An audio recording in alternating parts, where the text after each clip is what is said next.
Բաստուրմաչոներ ջան, այսօր պատրաստում ենք խոզի վզամսից բաստուրմա, այսինքն շեյկայից, խոզի շեյկայից։ Մենք ունենք ստեղ մի հատ շատ լավ կտոր, մենք հիմա էլի ձևելու ենք մեր միսը, այս բոլոր յուղերը մենք առանձնացնում ենք մեր շեյկայի, նախորդ վիդեոյում մենք պատրաստեցինք, ձևեցինք ոնց որ տավարի միսը, հիմա մենք այս շեյկայից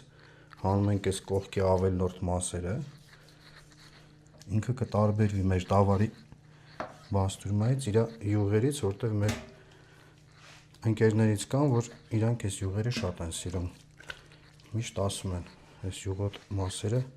քիչ հանեք, բայց այսի մենք պետք է հիմա հանենք, այսենց կողքի մասեր,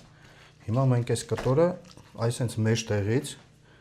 այսենց սիրուն մենք կկտրենք, կսարքենք երկու հատ, այսենց բաժանում ենք երկու մասի,